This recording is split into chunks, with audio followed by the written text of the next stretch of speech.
This is the Out of Time Film Podcast, where your hosts Tom and John discuss everything from blockbuster films to TV and games like there's no tomorrow.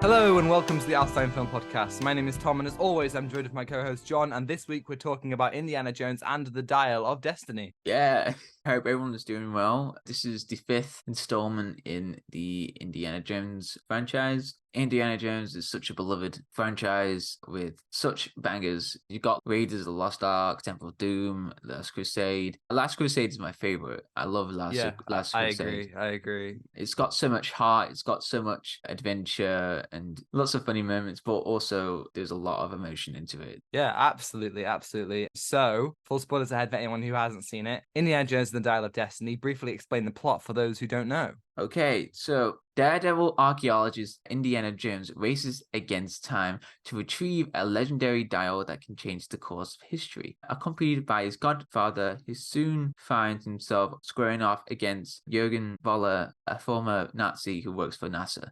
Fantastic. What I find funny is that you said Godfather instead of Goddaughter, and now I'm imagining an Indiana Jones Godfather crossover. Goddaughter, yeah, it's Goddaughter. We've got to get the dial, and then it's just Don Corleone like, well, we're gonna get the dial for the we gotta get the dial. We gotta get the dial. Listen, yes, yeah, full spoilers. Yeah, so absolute full list of the spoilers. What did you think of the movie? Not gonna lie, I enjoyed it. I saw your tweets, Tom, last night. You said when you can follow us on Twitter. Out of Time Film Pod. Yeah, in my opinion, I thought I really liked it. I thought it was really fun. It did have that magic for me when I was watching the film. I mean, I hope it's not nostalgia bait or anything like that, because I really liked it. It had everything for me. I don't know what to say else with that. It's not the best out of the entire franchise. Personally, I think it's the same level for me on Crystal Skull. Right, yeah. As you alluded to, I wasn't huge on the movie, but I don't think I'm too negative about it. Like, I think at the end of the day, I enjoyed it. I thought it was good. I wasn't like hitting my head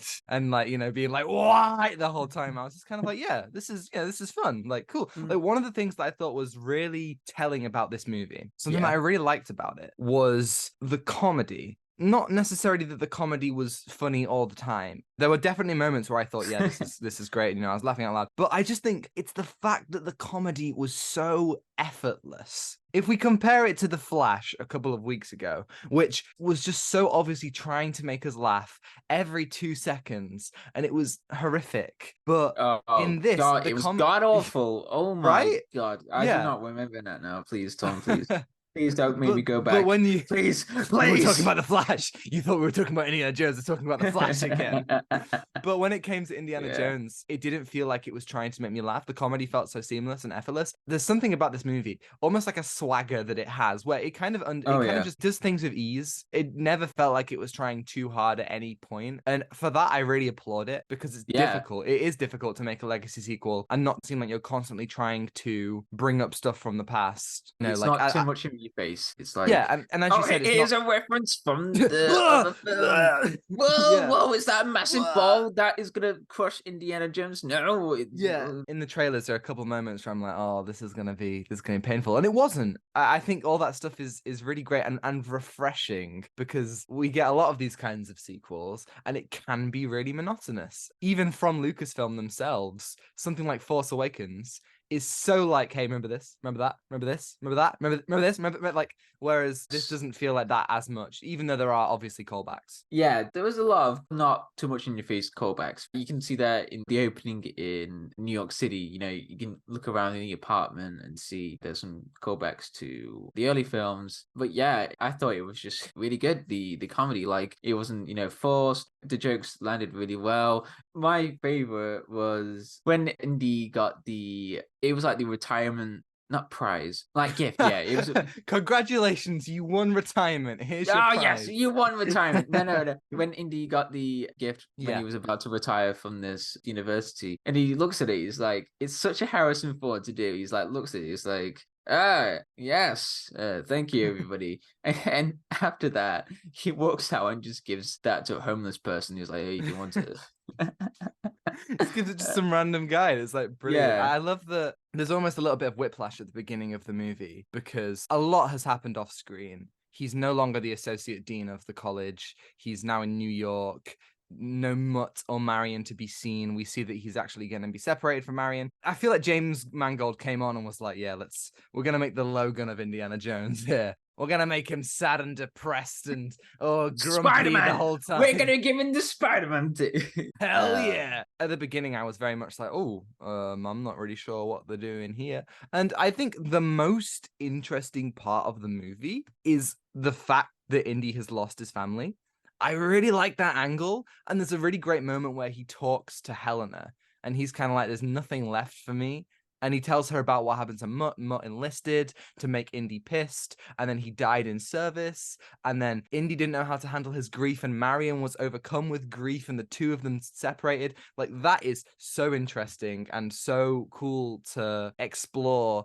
I wish it had more. I really wish that was a bigger part of the movie. Marion at the end only gets one scene, and I feel like that scene could have hit so much harder if they'd have given that kind of plot line more than like 3 scenes. Because obviously, like in all the trailers and stuff, I was like, well, where's Mutt and Marion? Like, what happened to Indy's happy ending from Crystal Skull? And they run with that. They run with the idea that happy ending didn't last. But I would have liked them to kind of lean into that a little bit more. I think that was so fascinating. Yeah, not gonna lie, it came out of nowhere in the boat scene when Indy was talking to Helena about Mutt, and it was kind of out of nowhere. Oh, okay. I kind of didn't know that because this was nearly to the 3rd act, and it was like, oh, okay, there's some stuff that Indy has been through, but I wish there was more that we could have seen that. Because I wish we could have seen that in the earlier scenes, like how much he is kind of struggling without them in New York. This is a completely different life. They make him a real old fart at the beginning of the movie. Like, he wakes up just in his underwear and he's just like in front of the TV, gets jolted awake by, I think it's the Magical Mystery Tour by the Beatles. Like, what a song to choose there. Yeah. And he gets jolted awake and he puts his wife beater on. He gets a baseball bat and he's like, hey, I told you to turn it down, that goddamn music. And like the whole time, it's like, it's funny that Crystal Skull acts like he's old because this is a whole different level. Like, this is older than we've ever seen him ever before. And I wish that they'd have lent into the idea of displacement in the 60s. If you look at Crystal Skull, which I think Crystal Skull is an amazing movie. I know that a lot of people aren't huge in it, but I think it's awesome. The 50s is just so integral to that movie. It's all about McCarthyism and the Red Scare and like the thought of aliens and the 60s teenager and the greaser. And you can tell that Lucas and Spielberg loved that feeling of Americana and all that stuff. And they brought it so much into the movie. And that's one of the things that I love the most. I would say the 50s and the 60s in America are one of my favorite historical periods. There's so much there that there is to learn about with the Cold War and with civil rights and with, like the space race and all this stuff. That's fascinating to me. But in this movie, they kind of don't really do much with the era. I feel like they really could have lent into the fact that this is a changed era for Indy. And after the first act, I just didn't really feel that. We'll get to the ending, but the ending has him basically be like, I hate the present. I want to live here in what is it, like 400 BC. It's like, yes. It was a bit weird. I mean, he was shot. He was delirious. Yeah, it was delirious. It was like, oh my god, I need to stay in 400 BC with Archimedes, and like it was so out of nowhere. What I really liked for the characterization for Indy in this whole film was, it was quite literal at the end with him. Like, he's stuck into the past, really. Like, he is clinging on to the fascination of exploration. And what I really liked was when he was trying to do this presentation towards a bunch of students in this uni lecture, and he was talking about the device, and everybody was so bored, and it was such a massive contrast to the Raiders of the Lost Ark, where there was loads of students who were completely obsessed with the idea of history book, really, about Indiana Jones. It was a massive contrast because, time is changing, really, and everybody was completely obsessed with the space race. I love the whole action scene That in was the brilliant. parade. The idea of that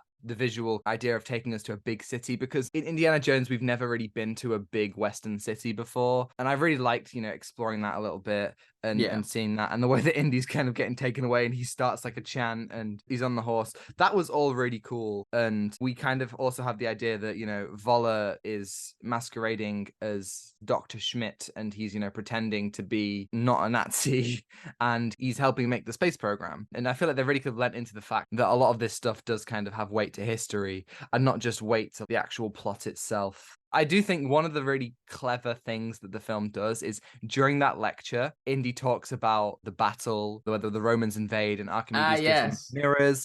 And when you get the time traveling bit at the end, when you realize that that is what's happened, and they've set up that earlier, they've given you an explanation of how the battle will go down. And so when you're in the battle, I thought that was really, really clever. That was so clever. My favorite bit was when they go back in time with the whole plane shaking in. Indy was realizing about there's a continental shift in time.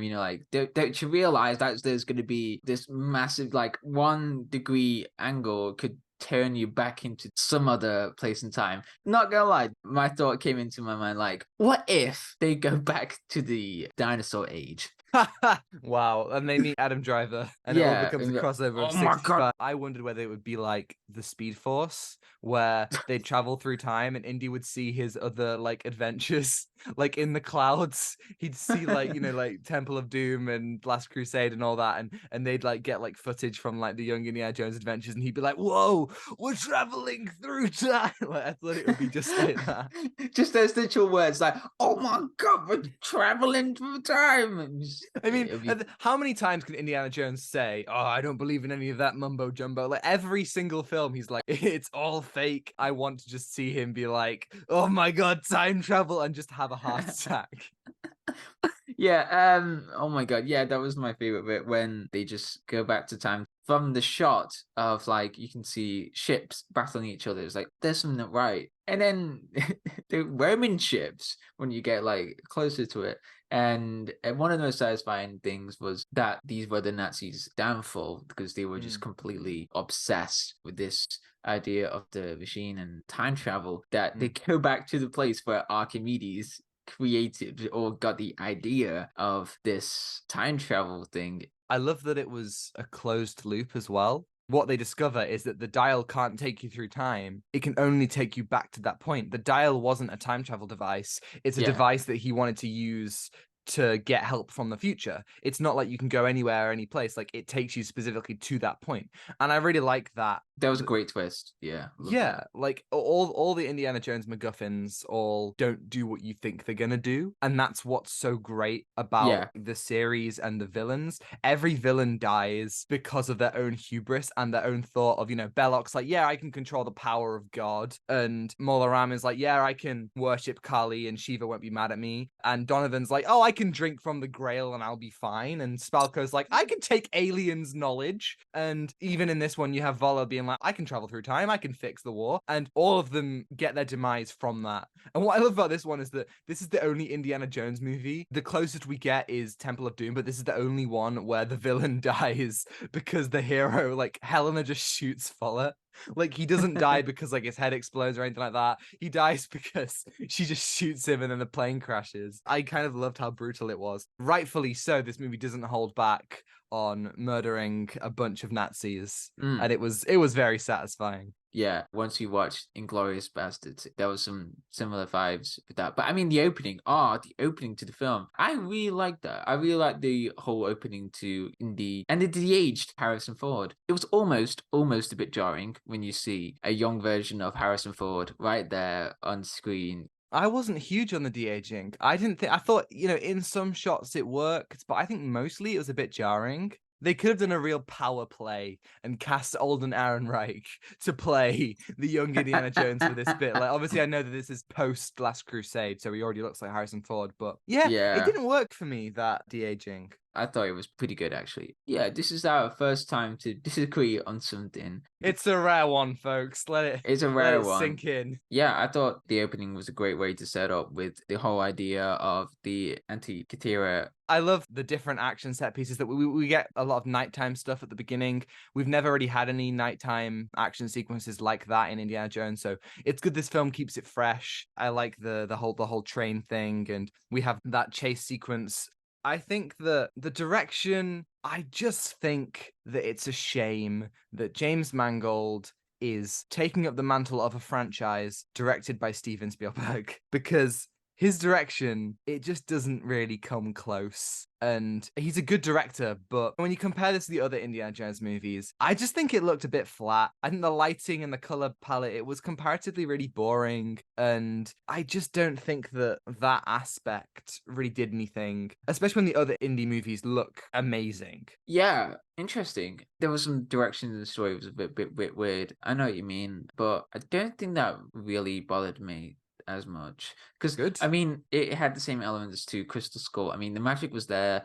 There was some really good action set pieces that was just so interesting what they've done with the modern day Harrison Ford, and I wish there was some more era exploration of the 60s, you know, like what was happening at the time. Was it when the Vietnam War was also starting as well? Yes, there is even a part in the parade where there are people protesting it and saying stop the Yes. war. If anything, I Yes. think that's probably the war that Mutt enlisted in and died in. Yes. The war started in 1955. So 55, that's it. if Yeah. anything, it might Yeah. have even started during Crystal Skull. Another thing that I think is interesting about this film is the side characters. I really, really liked Helena. I mean, Phoebe Waller-Bridge. You just can't go wrong with Phoebe Waller. She's amazing. And she almost has a mix of Indy's arc in Temple of Doom, where he learns that it's not all about fortune and glory, and also Mac in Kingdom of the Crystal Skull, who also has a similar idea of like being a double agent and only being about the money. I really liked her and like, you know, her growing bond with Indy. I thought that, you know, she was really great and really stands alongside the other female characters of the Indiana Jones franchise in a great way. Yeah, I thought that she was a really good addition to the film. I thought she really handled well with the emotional scenes, talking about Mutt on that boat. And as an Uncharted fan, I love to explore in the games, you know, there's some lost cities or there's some lost treasure or something like that. And that's like the most exciting part about the Indiana Jones films. They even do the idea of El Dorado and the City of Gold in Kingdom of the Crystal Skull. Yeah, that was also in the first Uncharted game. I thought it was really interesting when they go into the cave of Dionysius in Greece. Yeah, and it was really interesting because I was reading a lot about Greek mythology, and I'm glad that they go into some mythology in the films. It kind of gave me a flashback to the Dionysium in Batman Endgame, and there was a massive battle between Apollo and Dionysius in Greek mythology. There was the idea of immortality with the Joker in that comic book, and Batman wanted to stop that idea. I haven't read the comic for a long time, but it kind of gave me that dynamic between Indy and Dutch Schmidt because they were both invested in this time travel device and they were clinging onto the past as well. But Indiana had to move on, so he was, you know, what I really liked about the films. I mean, he was forced to move on. Helena just punches forced. him at the last minute when he's just like, I want to stay, and she's like, nope. He was delirious in that sense, but definitely was. In that last scene, it was talking about like, are you really here? What I really liked about those films is that there is heart. Indy has this character arc that you get to see in the films because, you know, there's some action films that might not have character development. This one definitely wasn't as emotional as I feel like something like Last Crusade was. And I feel like that is due to the part that when it comes to Mutt and Marion, they don't really explore that part of the movie as much as they could have. There's things like they put Salah in there. Why? I don't know. Just so he can be like, oh, we're old now. Thanks for bringing me to America. Bye. Like, there really is no reason for him to be there. But you also have like Antonio Banderas' character, who, you know, is like a good friend of Indy's, and I like that there's connections to other things and allusions to other adventures. I thought that was really cool. And also there's the whole idea that, as you say, we're exploring Greek mythology this time and Greek history. I was worried when we found out that it was going to be Nazis again, that it was going to be just a repeat of before, but it wasn't. It was something different. Just like how, we've got exploration of Christian mythology and then Hindu mythology and Spanish, I guess, with El Dorado and that, and like the Crystal Skull, that kind of thing. And then now Yeah. here with Greek. I like that we're kind of, going all over the place and that they're not doing the same thing twice. Even though I feel like a lot of this is positive, so much of it is nearly there for me. So much of it I think is almost great, and I just don't think it passes that threshold. I think like the CGI I thought was really disappointing. Like it wasn't as bad as The Flash. Again, to compare it to something really bad recently, it wasn't that bad. But like I think all of the four movies look better practically and in VFX, and they're decades older. Like that is just disappointing to me. And John Williams' score, I didn't think it was that special in the slightest. I think it was his weakest score of the four. There's not a single piece of music that sticks out to me. There's no Grail theme or Short Round's theme or Mutt's theme or the Crystal Skull theme. Like none of that from the other movies on top of the Raiders theme did anything for me. The other movies all have new themes, new scores, new motifs that really stand out. This one, I just didn't think it did. And I have an email here from Samuel Masson, as ever, and he says, "Hello there, Tom and John. I hope you're both doing well. Indiana Jones and the Dial of Destiny was something I was eagerly awaiting, a new movie to return the franchise back to where it belongs after Crystal Skull, and with James Mangold at the helm, I was excited. But the film was just okay. It had exciting moments, but just okay. The flashback scenes with Indy jumping around, beating up bad guys, and clinging to the top of a train was awesome, and it gave me a true Indiana Jones feeling. The effects looked pretty good too, and I loved it. And that was probably the most excited I was throughout the film, unfortunately. I wanted this film to do something different with Indy. Mangold was the director of Logan, one of the best comic book movies out there, and yet Dial of Destiny felt a bit like Force Awakens, a remix of former movies. That works fine for Star Wars, as it's starting the franchise for a new generation, but this was the conclusion of Indy's story. I just wanted something a bit different, if you know what I mean. Another thing I didn't like is how Indy and Marion were separated at the start of the film, with divorce looming, and then by the end of the film, they're back together again. That's the third time it's happened in the franchise. I get why it happens this time. Mutt dying affected them both, which was an odd way to remove his character. But the whole Nate/Elena on again, off again thing didn't work for me in this one. We've had ghosts, cults, crusade knights, and holy grails, aliens, and now time travel. I don't know if it was just me who had trouble wrapping my head around the time travel in this film. The setup and how it worked confused me a bit, and as of writing this email, I still can't figure it out. Maybe you guys can help out with explaining. Overall, Dial of Destiny wraps up the franchise in a bit of a lackluster fashion for me, and it's a shame that a bit more couldn't be done with it. To wrap up my email, I'd like to quickly give my rankings of the franchise. 5, Kingdom of the Crystal Skull. 4, Dial of Destiny. 3, Temple of Doom. 2, Raiders of the Lost Ark. 1, Last Crusade. Thanks for the pod, gentlemen. Keep up the good work. Take care, Sam. Thank you, Sam. Thank you, Sam. First things first. Good ranking right there. That's a really good rank. Earlier, you did say Last Crusade was your favorite. Mine too, as well. I would say that Crystal Skull is better than Dial of Destiny for me. Yeah, I think Dial of Destiny is my least favorite. Yeah. I mean, it had something there, but nah. Crystal Skull just has that Spielberg and Lucas magic. What they came up with together was just unparalleled. Yeah. Did you know that George Lucas wanted Steven Spielberg to direct The Phantom Menace? Oh, no. Imagine really? that. Imagine living in a world where Spielberg directed Star Wars. Oh, that's insane. That would be mental. They will have an argument. No, literally, George Lucas and Steven Spielberg will have an argument because George Lucas is like, no, we need to put Jar Jar in this. Jar Jar is such a crucial character in this whole thing, Steven.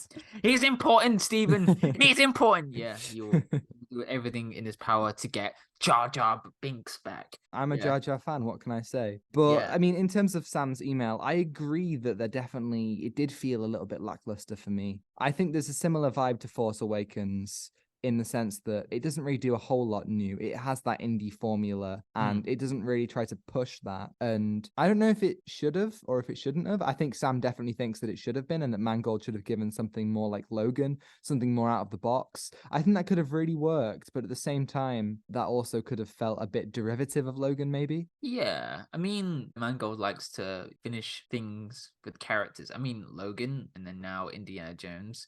So it's interesting what he's trying to do with these characters and how to make a really cool send-off to the characters. But then again, there was so many send-off moments for Indiana, like in Crystal Skull and in this film as well. I feel like, okay, we got another one, but why do we need it? Why do we need another one? I guess I know it's for money, but for story wise, it just feels like that. It's just pointless, really. I just don't believe we need another one. I agree. You can make an argument that there's no point doing anything after Last Crusade. Last Crusade has all the characters riding off into the sunset for this triumphant conclusion. And then Crystal Skull has Indy and Marion getting married. They get that happy ending. And then this movie has it again. And it's just like, we don't need this. We really don't need 1,000 endings for Indiana Jones. The first one was already good enough. And yeah, I agree. You begin to question what the point of was it. Yeah. And then, Sam, you did say that you were confused by the time travel of this film. Yeah. It's not really a time travel device because it's just like it's only set to one point in time, which is Archimedes' time, and to go not back and forth, but like it's only to go there in that point of time, and it doesn't go anywhere else in the past or the future because it is only set to that Greek period. Yeah. As I said earlier, it's a closed loop. Yeah. Everything that happened already happens, which is why I think it's funny the idea that if Indy had stayed, that would have been part of history. And so Indiana Jones would have always existed before he was actually born. It would have been like paradoxical. And I love to imagine archaeologists and like a dig, they're digging up ruins and they just find like Indy's hat and they're like, what is this? And then Indiana Jones comes in, is like, it's me. You know the guy from the beginning of Last Crusade? The guy who Indiana Jones basically steals the entire look of, and he's wearing the hat. Yeah. He found the hat of old Indiana Jones. And that's the sixth movie in the franchise. It's the tale of him, and it ends with him finding the cross, and then young Indy. Oh my God, John. No, Tom, please don't give him ideas. Yes. Don't give him ideas. Lucasfilm, call me. Do this anymore. God. So time travel, as you said, it is a closed loop. So thank God we didn't get any confusing time travel things, because some concepts of time travel are told differently or they are different in some aspects. So yeah, that's time travel, I guess, unless you watch Doctor Who and Back to the Future. But here, it's just a closed loop. Yeah. Whenever you introduce time travel into a story, it gets complicated. And thankfully there's never going to be any more time travel in Indiana Jones. Even if they do make a sixth movie or whatever, there's not going to be any more time travel. They've done that already. But it's like when they introduce time travel to Star Wars, it just gets confusing. And wait, I remember you telling me about time travel. So you haven't seen Star Wars Rebels, but they introduced time travel, and it similar to Indiana Jones, it's not exactly time travel. It is more like a closed loop, but it still makes the rules of the universe a little bit more confusing. Okay, I'm not going to ask you the time travel stuff. Don't worry, John. We've got Ahsoka coming out soon, and that'll get us right into that can of worms. Oh, really? Do you think it's going to get involved with time travel? Yes, I do. Oh man, okay, because you need to tell me what you're gonna have this massive whiteboard. You're like, okay, John, there, put your thinking caps on. We're gonna tell. I'm gonna be like Christopher Nolan explaining Memento, just like with my whiteboard and my pen, and I'm like, okay, so here's the main timeline, and you're like, okay, and then you're just gonna draw a different shape. It's gonna be like, you know what Christopher Nolan did with his like U shape for the Memento timeline. You're gonna have it like a circle. I'm gonna draw a clover with it. It's just different like timelines converging on every part. It's like Tenet. It's like a pincer movement, a temporal pincer movement. Oh my God. Yeah, we could be talking about time travel all day. We could just do another episode on time travel. Why not? But anyway, cool. I think that we're going to see how this goes, because the movie's not looking like it's going to do too well financially. It had a $295 million budget estimated. Why? That's Why is that so staggering amount of money. What did they spend it on? I don't know. But yeah, like, if you think about marketing and stuff, this movie's going to have to make maybe 800 million to break even. And that's going to be a tough ask. Apparently it's projected to hit only at 140 million on opening weekend. I think we might be seeing a shift in blockbusters this year and last year. The things that were once big moneymakers aren't anymore. And I think that might be speaking to the industry and something like that. I think it's telling that the final line in an Indiana Jones movie ever is a reference to Raiders of the Lost Ark. I think that says something. That says something about the industry. That says something about the current landscape of Hollywood. The fact that the final thing we see is just quoting another movie. I think that things are going to change with this and with The Flash and with Transformers and with all the flops that we've been having recently. I don't know. Who knows what's going to happen, but it might not be good. Yeah, and final thoughts on that as well for me. There wasn't a lot of advertisement for these massive blockbusters anymore, if you realize it, because it's summer blockbusters. I remember last year when Bullet Train got heavily advertised. I'm pretty sure that did well on the box office. Yeah, it's getting a sequel. Yeah, true. And I really love that film. But in here, this is such a weird year so far. Because Warner Brothers or Disney or anything like that, like, they're not really heavily promoting that up. But like Spider-Verse, for example, that was promoting, like, literally they knew they were doing with that. And now that's $500 million at the box office now. That is crazy. That is, a massive success for animation right there. But it's a weird time right now for, blockbusters. Like the films that we knew are not getting the money again, the profit really. So yeah, I wish there was some great movies that we could see earlier. I mean, don't get me wrong, Indiana Jones was good, but I wish there was something to really look forward. I mean, we got Barbie, we got Oppenheimer, we got Mission Impossible. We'll be fine. Hopefully we'll be fine. Yeah. Do go to the movies though. The movies. Vin Diesel and Tom Cruise has been saying it's weird. We're living in a weird time. We are. And, I think the upcoming weeks, Mission Impossible, Barbie, Oppenheimer, they will be the test of what happens. But for now, we've got Indiana Jones. What are you going to give it out of 10? 7. Cool. I'm going 6. Thank you, everybody, for listening. If you liked it and listening on YouTube, you can give us a like and subscribe if you want to see more. And if you're listening on Spotify, you can follow and give us a 5-star review if you think we're worthy. Next week, we're doing Transformers, Rise of the Beasts. And the less said about that movie, the better. That ending to the Transformers. Oh, no. Oh, yeah, God. Yeah. That's definitely a movie.